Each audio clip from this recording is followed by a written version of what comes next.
Today I want to talk with you about a subject that many people have been talking about for a very long time, and that subject is called success. You see, success means different things to different people, and what success might mean to me is different than what it may mean to you. And what it may mean to you is different than what it means to a kindergartner who's just trying to get a star on his homework assignment. Or perhaps to a housewife who's been trying to get her 5 kids in bed by 9 o'clock p.m. Or maybe even a corporate executive who's been working for his or her corporation for 20 plus years and only wants to become the CEO of their organization.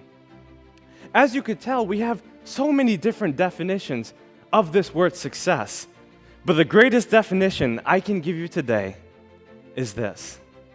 Success is all about self-expression.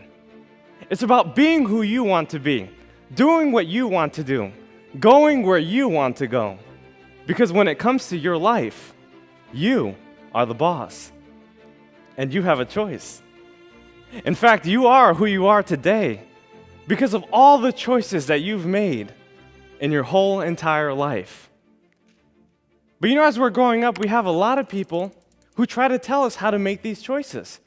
Our parents, our teachers, our bosses, our friends, even our neighbors. They try to tell us how to live our lives, what we should do, where we should go, how we should walk, how we should talk. But my question for you is this. If you're trying to be what other people want you to be, then who will be you? So the key to success is to stop conforming to other people's expectations and start performing to your own level of expectations. It's to believe in yourself. It's to know that what you want will eventually come to fruition as long as you believe it. You see, you have to have faith, and faith is knowing that what you want will eventually come to fruition as long as you believe it. And if you feed your faith, you'll find oftentimes that your fears will starve to death. Because if you believe in yourself, everyone else in the world will believe in you. Fortunately, for a long time, I didn't quite believe in myself. Actually, I used to be the kind of person that mothers would often warn their daughters about. And fathers would tell their sons, if you keep doing what Daniel Alley's doing, you're going to end up where Daniel Alley's going. Now, they had some credence to what they were saying, because as you can imagine, your reputation really is your best advertisement. I really didn't have a good reputation because I was living so far below my potential that I was actually living in my mother's basement. By the age of 21, I had worked over 40 different jobs. I got fired from more jobs than more people had. In high school, I graduated second to last. The last guy, well, he was in jail. I was on drugs for 8 years, and I was confused.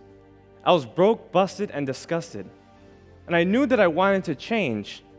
The only problem was that I didn't know how. Can I see a show of hands if you've ever been in a situation where you wanted to change, but you just didn't know what to do? Well, we all have been there. And maybe we're there right now. Well, I discovered that there are only 3 ways that I can make change in my life. 3 ideas I wanted to share with you today that can absolutely revolutionize your life from today. I know these tips work because I've been able to do it myself. By the age of 24, I became a self-made millionaire. I've been able to write 3 books and travel to dozens of countries. I now reach millions of people with my work. I believe that these 3 key principles can change your life, no matter how you define success. Whether you want to live to age 100, or even have a dozen kids, or just have a little house in the mountaintop somewhere no one knows about. These 3 key principles will help you to realize the success in your life. The first one is to read more books. All the books in the world can help us to solve all the problems in the world. But the truth is that we don't have to read all the books in the world because we don't have all the problems in the world. But we do have to read the books that help us to solve our problems.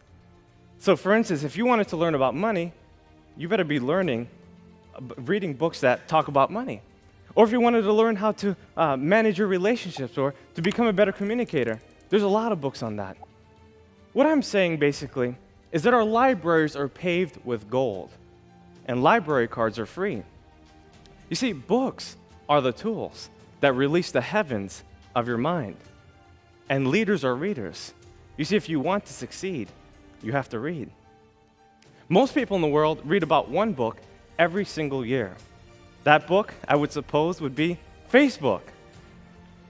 And before people even get up and do their thing, before they drink their coffee or read their paper, they read Facebook.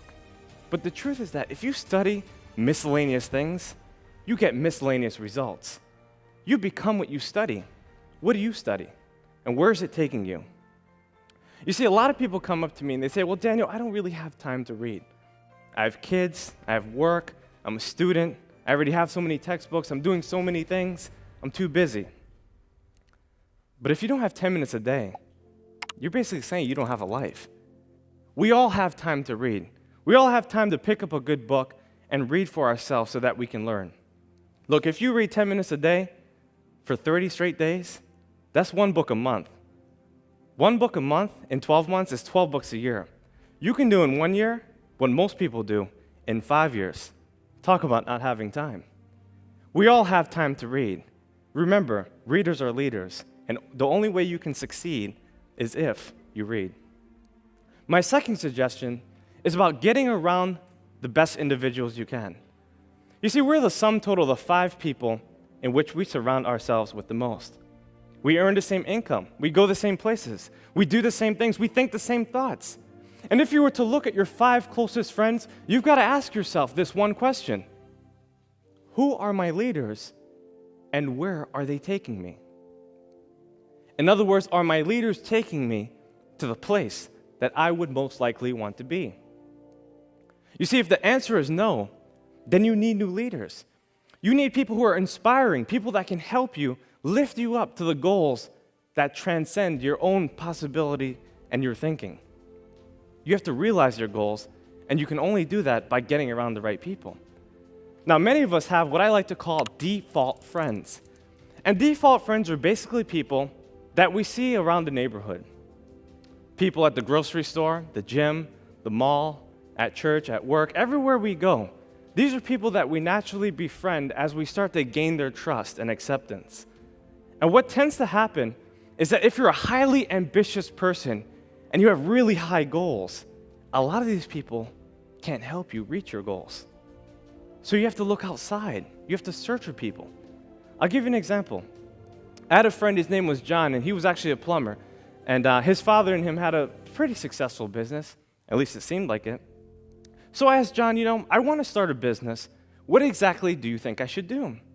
John pulled me to the corner and he said, Daniel, I don't think you want to start a business. 98% of businesses fail within the first 3 years. Then he proceeded to tell me about all the reasons why I couldn't do it and why it won't work. He told me how it was so hard working over 100 hours a week, how hard it was to manage payroll, and why the recession was holding him back from getting more clients. As he told me this, I became a little discouraged, a little dejected, and I went home and I thought about it. When I got to my journal, I usually reflect, and I wrote down in my journal that 98% of statistics are made up, including that one. You see, you have to realize that no one's opinion of you can become your reality. And in order to change your reality, you have to change your mentality and the people you surround yourself with. You have to get yourself around people who can help you, people that are smarter than you, people who have gone further than you, people that know exactly what you need to do to get to that next level. You see, the truth is that the people that you're looking for are also looking for you, but you have to find them. You see, sometimes we surround ourselves with strangers and family members who tell us what we can't do. They limit us. And a lot of people have the right intentions, but oftentimes they provide the wrong directions. In other words, they want to help us, but they just don't know how. So get yourself around people who can. A lot of people ask me, well, Daniel, how do you find these people? It's easy. If you follow step 1, which is to read more books, you'll find that in the back of the book, there's the About the Author section. And what I used to do is I used to reach out to the authors. Thankfully, we live in a new millennium, which allows us to get on their social media, their websites, and so we can have a conversation with them. We can change by actually understanding what it is that they teach. And if we ask enough questions, we can make great progress in our life. Remember, the people you're looking for are also looking for you. So get yourself around those people. My last and final suggestion is to set higher goals. Because goals make you stretch. They help you to become more of who you are. And in this enormative conformity, so many people don't know how to set goals. They get confused about the process. A lot of people use New Year's resolutions. But the problem with New Year's resolutions is that a person often tries to do too much too fast. So let's say Doug wants to stop smoking. On December 31st, he says, I'm done. January 1st, I'm clean. Never again.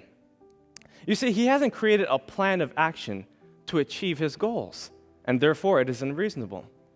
Bucket list is something else that people do. And usually when someone creates a bucket list, they're giving themselves too much time. There's no urgency, and most of the time, they don't write their goals down. So what do you suggest? Well, I'm glad you asked. What I do suggest is for you to write your goals down. I believe that a dull pencil is better than a sharp mind. And to impress your subconscious mind, you have to write your goals down so that you can hold it steadfastly to who you are. I have this method I teach all around the world. It's called the 20 idea method. And basically what you do is you select one overarching goal that you would like to accomplish, and then list 20 ideas that corresponds with that particular goal. So let's say, for instance, you wanted to become a better public speaker. What are some things you can do? Well, you could watch TED Talks like you are right now. You could practice your speech, right? You can look in the mirror to challenge yourself. You could read the dictionary every day. There's so many things you can do. But could I come up with 20 ideas? And the answer is yes, I can come up with 100 if I wanted to. Imagine if you did this in every area of your life, financially, for promotions, for your family, and you wrote your goals down every day. You'd be able to accomplish so many things in your life. You see, we have everything we need in order to succeed, but we have to take the things that we have to get more of the things that we want. From the cars that we drive, to the clothes that we wear, to the food that we eat, and the people that we meet. In this depository of diversity, we have everything we need in order to succeed. But we have to believe. You see, when you believe in yourself, you'll find that everyone else in the world will believe in you. And you also have to think big. When you think big, you'll do big, and you'll win big. Well, big is actually the 3 ideas I wanted to share with you today. B, the books that you read. I, the individuals you meet. And G, the goals that you set for yourself. Books, individuals, and goals. That's all you need to accomplish success. Because when you think big, you'll do big. And you will win big, my friends.